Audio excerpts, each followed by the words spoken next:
একবার কান্না দিয়ে দেখবেন দুনিয়ার কেউ জানে না আমার মার কলিজার আপনার মধ্যে ধাক্কা লেগে গেছে, সাথে সাথে থাকবে তো হ্যাঁ দেখবে আব্বু শোনো আমি ঘুমাইলাই, তোমার কি হয়েছে বাবা কি হয়েছে? ওইটা দেখে বাম পাশের মধ্যে প্রসাদ করে দিয়েছে, একটা প্রসাদ করার মানে পানির মধ্যে সে প্রসাদের মধ্যে শুয়ে আছে। আমার পেটাকে তুইরা দেখবেন মা পেটাকে তুইরা নতুন কাপড় দিয়ে আমার বিছানা তুলে দেখ সুন্দর করে আবার আরেকটা জায়গায় শোয়া রাখলো, কিছুক্ষণ পর আবার সেখানে প্রসাদ করে দিল। মা দেখতে দরদের বেটা সব ভিজে গেল, আমার মুখটা তরজল হয়ে যায়। আবার সুন্দর করে মুখের মধ্যে তুই আলসা করে ঘুম পারে। এক দেখায় বাজার সবাই ঘুমাই গেছে, আমি ঘুমাই নাই। এরপরে ঠান্ডার মধ্যে উঠে তোর জন্য পানি গরম করেছি, দুধ পান গরম করেছি, আমি গরম করে তোলে খাওয়াইছি। সারা রাত আমি তোর জন্য ঘুম পারি। যেই মা এতদিন পর্যন্ত না ঘুমাইয়া তোরে পালতে পারে বেটা, ওই মা সন্তান বড় হয়ে গেলে মার অন্তর থেকে ভালোবাসা কমে না। দেখবেন পুরো সন্তান হয়ে গেছে রে ভাই, মুরব্বী হয়ে গেছে, এখনো পর্যন্ত মার দয়া অন্তর থেকে বাতিল হয়ে যায় নাই। আমি মনে মনে ধারণা করছিলাম আল্লাহ এক বাপের যদি 4টা সন্তান হয়, এক মার 4টে সন্তান হইলে আমার মনে হয় এক একজনের প্রতি এক একটা ভালোবাসা জন্ম নেয়, হয়তো কম বেশি হয়। এটা আমার বিয়ের আগের কথা, কোরআন শেয়ার বলছি ভাই, এটা অনুভব করেছি। কিন্তু আসলে না, একদিন জিজ্ঞাসা করেছিলাম মারে প্রত্যেকটা সন্তানের উপর কি একই ভালোবাসা হয় না কমতে বাড়তি হয়? যতগুলো সন্তান আল্লাহ দিল প্রত্যেকটা সন্তানের উপর একই মহব্বত আর একই ভালোবাসা। একটু জোরে জোরে বলা যাবে কি মারা হাওয়া? এটা পরীক্ষা করতেছি ভাই, আমার 2টা সন্তান, এখনো পর্যন্ত আমার সন্তান 2টা। একটা সন্তান থাকায় ভার্সিটিতে লেখাপড়া করে, ডেপুটি গিয়ে বলে ভাই আপনাদের আমার মনে হয় আপনারা মনে করছেন একবার সুবিধা না ভাই, আমার একটা সন্তান ভার্সিটিতে লেখাপড়া করে আর একটা সন্তান 9-এ পড়ে মেয়ে। ভাই যান এখনো পর্যন্ত পাগল হয়ে থাকে, কিছু হইলে সন্তানের জন্য পাগল হয়। আর টাকা দেখি ভাই 2টা সন্তান প্রতি মায়া মহব্বত একই নেয়। এজন্য ভাই প্রত্যেকটা সন্তানের উপর মায়া মহব্বত এক। হ্যাঁ দরদের ভাই, ওই টাইপের মা বাজার ঘর চোখের মধ্যে ঘুম আসে না, যতক্ষণ পর্যন্ত না ছিল ততক্ষণ পর্যন্ত আমি ঘুমাই না। ভাইজান মার আলোচনাগুলো কবুল আলোচনা এদিকে আমার সম্ভাবনা নাই, কারণ হলো আমি একজন মাহারা বাবার সন্তান নই ভাই। এই ভাইয়ের কথা শুনে এই কথাটা বাড়াইয়া দিলাম। আমার ভাইজান কয় আব্বা ভাই আব্বার জন্য দোয়া করবেন। হায় ভাই এই আব্বার জীবনে আর কখনো আব্বা বলে ডাক দিতে পারবে না, মাও বলে আমরা হয়তো চলে গেছে তাদের মা ডাক দিতে পারবে না। দরদের আল্লাহ বাবারা মারা সন্তান দান করে আল্লাহ তাদের দানগুলো কবুল আর মঞ্জুর করে নাও।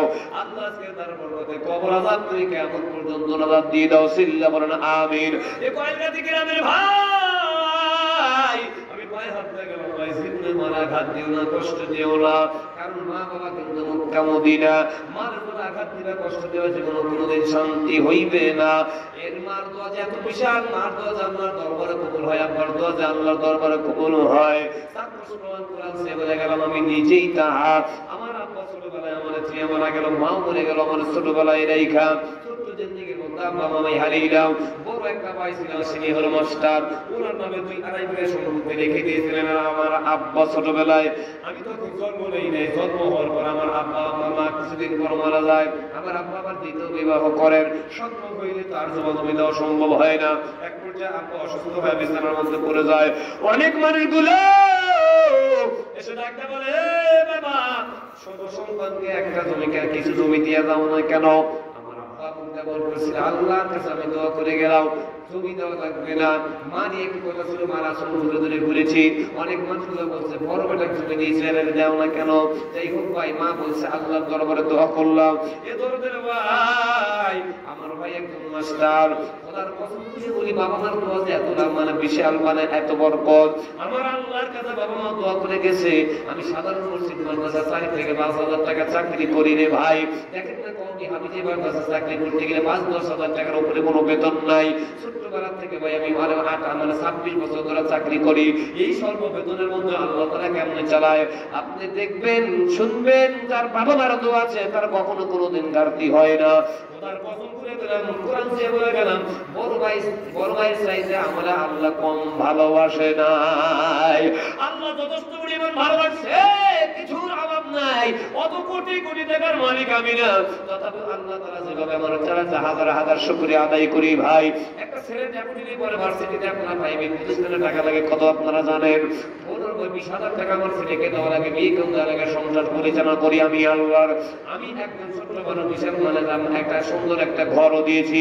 কি জন্য দিয়েছি ভাই? বাবা মার দেওয়ার জন্য। 40 লক্ষ টাকা দিয়ে আল্লাহ তাআলা মানে ঘর দেওয়াইছে। তাহলে বোঝা গেল সর্ববেতনে চাকরি করে আমার আল্লাহ এত দূর আগাইছে। এমনি আগাই নাই, সরাসরি বুঝতে পেরেছি আমার আব্বা আমার দোয়া আল্লাহর দরবারে কবুল হয়ে গেছে।